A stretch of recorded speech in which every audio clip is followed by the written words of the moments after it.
Que la bénédiction de Dieu le Père, de Dieu le Fils et de Dieu le Saint-Esprit soit avec vous et avec toute votre famille.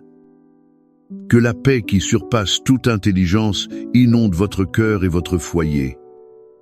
Cette paix ne vient pas de ce monde, mais elle découle directement du trône de la grâce en ce moment précis. Je vous invite à respirer profondément, à relâcher les tensions de la journée et à permettre que la présence de Dieu vous enveloppe comme un manteau sacré.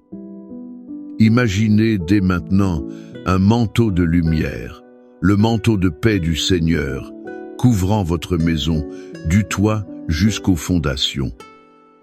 Que ce manteau soit un signe de sa protection, un bouclier contre toute anxiété, toute peur et toute perturbation.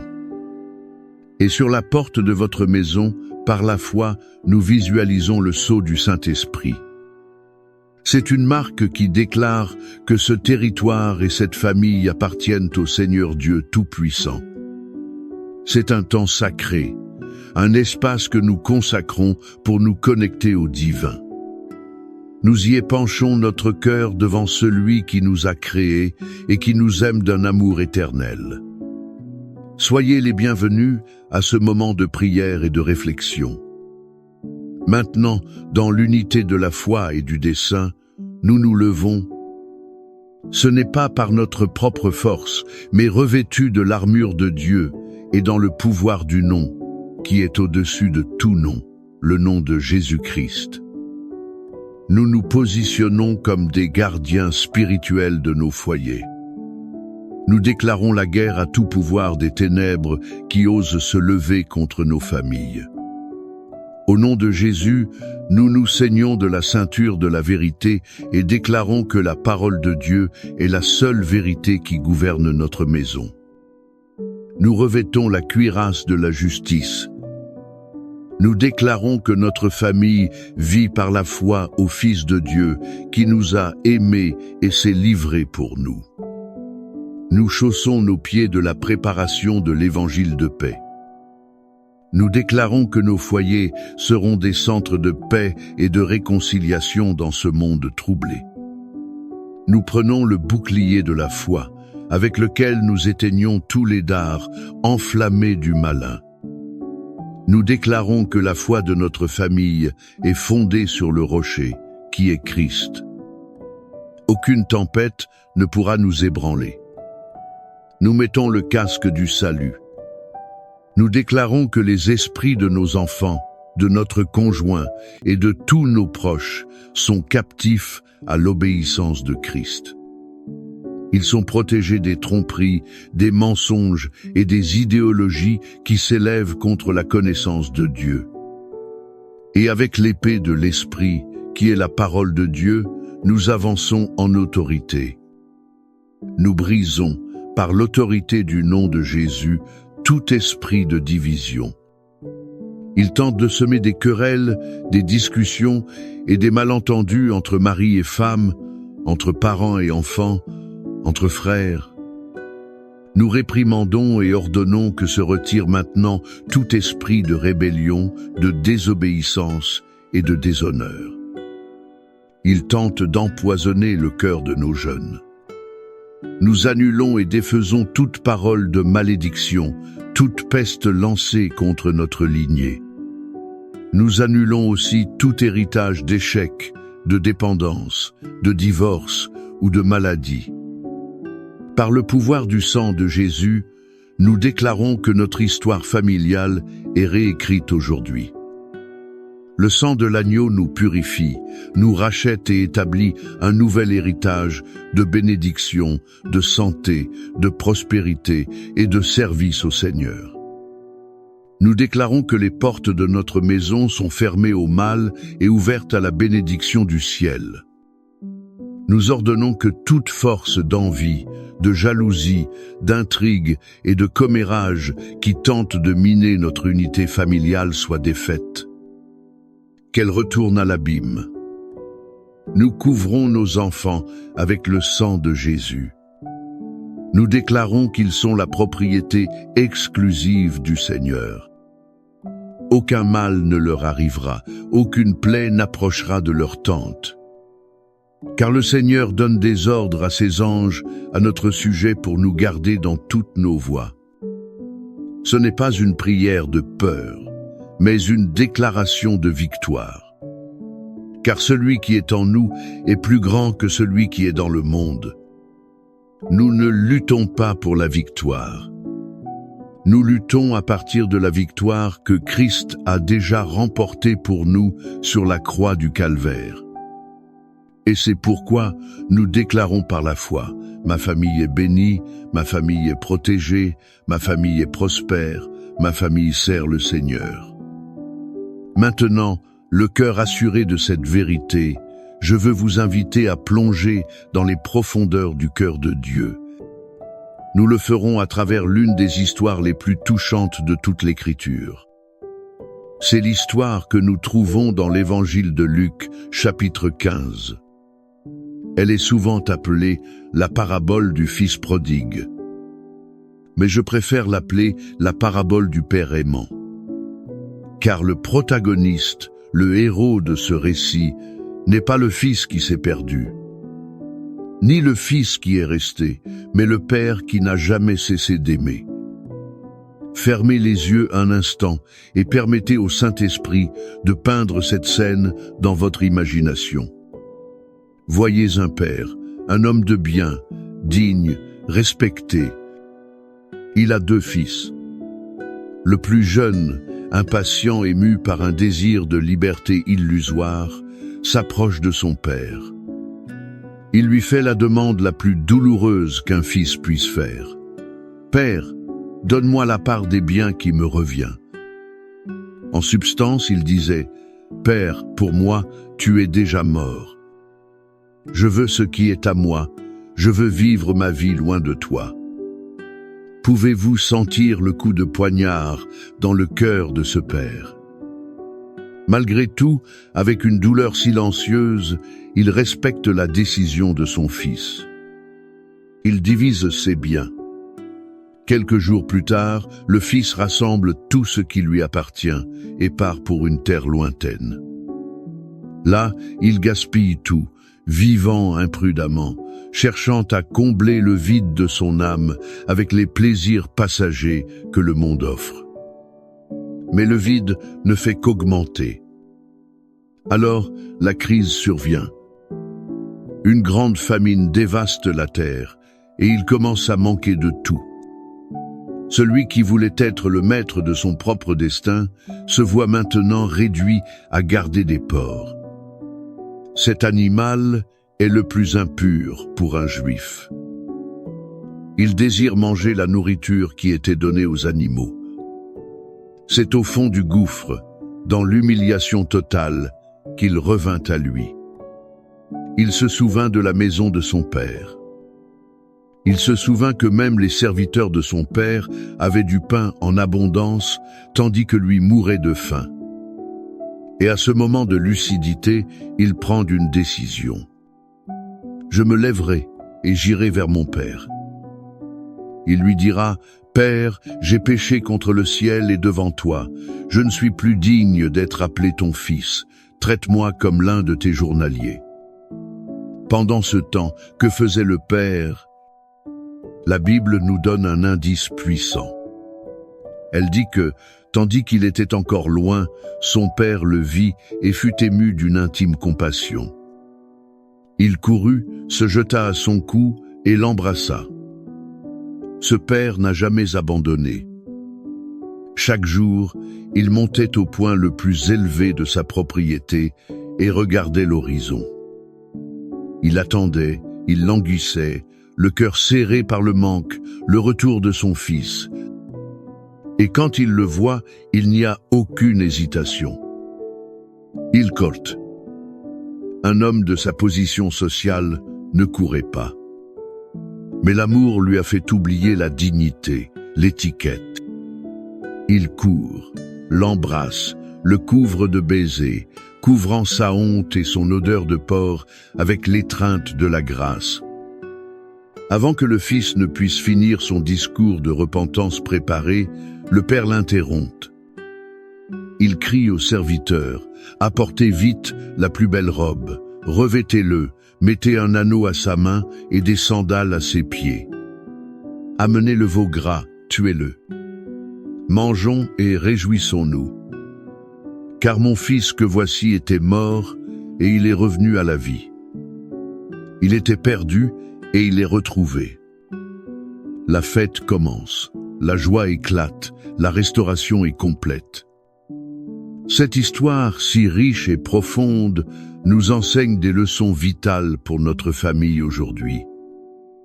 La première leçon est celle-ci. L'amour de Dieu, le Père Céleste, est inconditionnel et ne nous abandonne jamais. Êtes-vous un père ou une mère le cœur brisé à cause d'un fils ou d'une fille qui s'est éloigné? Il a pris de mauvaises décisions. Il vit une vie que vous ne lui avez pas enseignée. Regardez-vous l'horizon chaque jour, le cœur plein de prières et de larmes, attendant un signe, une nouvelle. Je veux vous dire, au nom de Jésus, n'abandonnez pas. Continuez à regarder, continuez à attendre, continuez à aimer. Votre amour, qui est un reflet de l'amour du Père Céleste, est une force puissante. Comme ce Père, notre Dieu est les bras ouverts. Il attend avec impatience le retour de chacun de ses enfants qui s'égarent. Son amour ne dépend pas de notre mérite. C'est un amour qui court à notre rencontre alors que nous sommes encore loin, sales et brisés. La deuxième leçon est qu'il y a toujours un chemin de retour. Le fils prodigue n'a pu revenir que parce qu'il s'est souvenu de la maison de son père. Êtes-vous, vous qui m'écoutez, le fils ou la fille qui s'est éloigné? Vous vous sentez perdu, honteux, indigne. Vous pensez que vous êtes allé trop loin, que vos erreurs sont impardonnables. Le message de l'Évangile est clair. C'est un mensonge de l'ennemi. La maison du Père est toujours ouverte. Le repentir sincère, le revenir à soi, est le premier pas sur le chemin du retour vers l'étreinte qui guérit, vers la fête qui restaure. Peu importe à quel point vous êtes tombé, la grâce de Dieu est encore plus profonde. Aujourd'hui est le jour de se lever et de rentrer à la maison. La troisième leçon est le pouvoir du pardon pour restaurer l'unité familiale. L'étreinte du Père fut l'acte qui scella le pardon et initia la restauration. Il n'a pas exigé d'explication. Il n'a pas reproché ses erreurs à son fils. Il l'a simplement reçu avec amour et joie. Combien de nos familles sont brisées aujourd'hui, non par manque d'amour, mais par manque de pardon? Nous gardons des rancœurs, des ressentiments, des paroles dures prononcées dans le feu de l'action. L'histoire nous met au défi. Sommes-nous disposés à courir à la rencontre de celui qui nous a blessés? Sommes-nous disposés à offrir un pardon qui ne garde pas le compte des erreurs, mais qui célèbre la réconciliation? Le pardon est la clé qui déverrouille les portes de la prison du passé. Il nous permet de construire un avenir d'unité et de paix. Ce Père aimant de la parabole, qui attend, qui court, qui embrasse et qui restaure, est notre Dieu. Et ce Dieu nous a fait des promesses incroyables de soins et de protection. Ces promesses sont comme une étreinte sous forme de mots, un refuge sûr au milieu des tempêtes de la vie. Le psaume 91 peut être la déclaration poétique la plus puissante sur la protection divine que nous ayons dans la Bible. C'est la promesse du Père qui couvre ses enfants sous ses ailes. Et quand nous vivons sous cette protection, nous expérimentons la vérité du psaume 23. Là, il se révèle comme le bon berger qui nous guide, nous soutient et nous garantit que nous ne manquerons de rien. Le psaume 91 est le bouclier. Le psaume 23 est la provision qui découle de cette sécurité. C'est pourquoi, maintenant, je vous invite à fermer les yeux une fois de plus. Respirez profondément et recevez ces paroles non seulement comme un poème ancien, mais aussi comme une promesse vivante et active de Dieu pour vous et pour toute votre famille. Laissez chaque mot pénétrer votre esprit et fortifier votre foi. Recevez-la comme une déclaration prophétique sur votre foyer. Celui qui habite sous l'abri du Très-Haut reposera à l'ombre du Tout-Puissant. Je dirai du Seigneur, il est mon Dieu, mon refuge, ma forteresse, et en lui je me confierai. Car c'est lui qui te délivrera du filet de l'oiseleur et de la peste pernicieuse. Il te couvrira de ses plumes. Tu te réfugieras sous ses ailes. Sa vérité te servira de bouclier et de pavois. Tu n'auras pas peur des terreurs de la nuit, ni de la flèche qui vole de jour, ni de la peste qui marche dans les ténèbres, ni de la destruction qui frappe en plein midi. 1000 tomberont à ton côté, et 10 000 à ta droite, mais cela n'approchera pas de toi. De tes yeux seulement tu contempleras, et tu verras la rétribution des méchants. Car toi, ô Éternel, tu es mon refuge. Tu as fait du Très-Haut ta demeure. Aucun mal ne t'arrivera, ni aucune plaie n'approchera de ta tente. Car il ordonnera à ses anges à ton sujet de te garder dans toutes tes voies. Ils te porteront sur leurs mains, de peur que ton pied ne heurte une pierre. Tu marcheras sur le lion et sur l'aspic. Tu fouleras le lionceau et le dragon. Puisqu'il m'aime, je le délivrerai. Je le protégerai, car il connaît mon nom. Il m'invoquera, et je lui répondrai. Je serai avec lui dans la détresse. Je l'en délivrerai, et je le glorifierai. Je le rassasierai de longs jours, et je lui montrerai mon salut. Père bien-aimé, à la lumière de ta parole puissante et de ta promesse fidèle, nous nous approchons de toi maintenant en prière. Nous te remercions pour ton cœur de Père. C'est un cœur qui aspire à notre retour, qui célèbre notre arrivée et qui restaure notre dignité. Nous plaçons devant toi, en ce moment, chaque famille qui écoute cette prière. Tu connais les douleurs secrètes, les larmes silencieuses, les batailles qui sont menées à huis clos. Et nous implorons un déversement de ta grâce restauratrice sur chaque foyer. Seigneur, nous prions spécifiquement pour les pères et les mères qui, comme le père de la parabole, regardent l'horizon. Ils attendent un fils ou une fille qui s'est égaré. Ô Père de miséricorde, nous te demandons d'aller à la rencontre de ces enfants où qu'ils soient. Que ton Saint-Esprit les convainque de péché, de justice et de jugement. Et qu'ils mettent dans leur cœur une nostalgie insupportable de la maison du Père.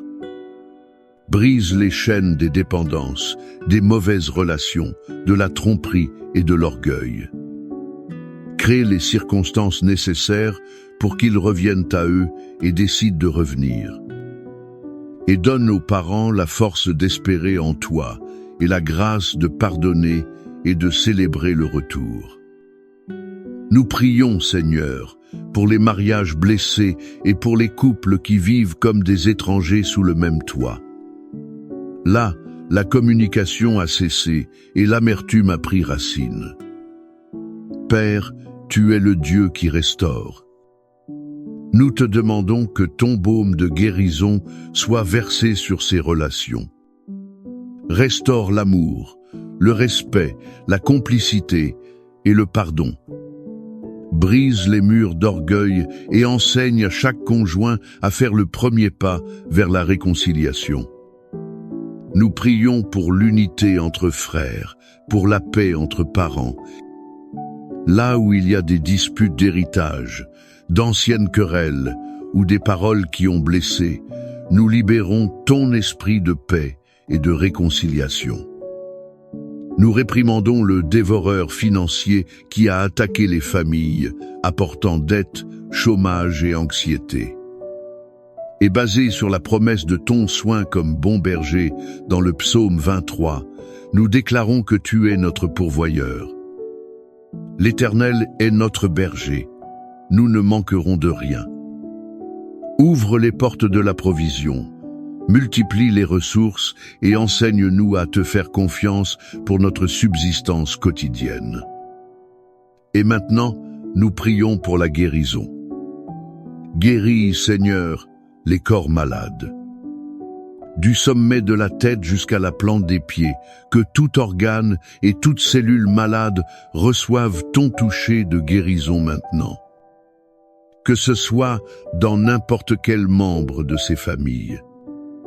Mais nous prions aussi pour la guérison des blessures de l'âme, les blessures du rejet, de l'abus, de l'abandon, de la trahison. Guéris les souvenirs douloureux et remplace la tristesse par la joie, l'anxiété par la paix. Nous vous invitons maintenant, en ce moment de foi, à écrire dans les commentaires le nom de votre famille ou votre demande spécifique. En faisant cela, vous ne tapez pas seulement des mots. Vous libérez votre foi et vous vous unissez à une communauté de frères et sœurs qui intercéderont avec vous. Que la certitude de l'amour infaillible du Père, qui ne vous abandonne jamais, vous soutienne. Que la grâce rédemptrice du Fils, Jésus-Christ, qui vous a acheté par son précieux sang et vous a donné un nouveau départ, vous renouvelle. Et que la douce et puissante communion du Saint-Esprit, qui vous console, vous guide et vous fortifie, remplisse chaque pièce de votre maison. Qu'elle remplisse aussi chaque domaine de votre vie. Recevez cette bénédiction non comme une simple formalité, mais comme une impartation de vie, d'espérance et de force divine. Allez en paix, sachant que vous et votre famille êtes sous le regard attentif et les soins protecteurs du Dieu Très-Haut. Et que la fête de la restauration commence aujourd'hui dans votre foyer. Amen.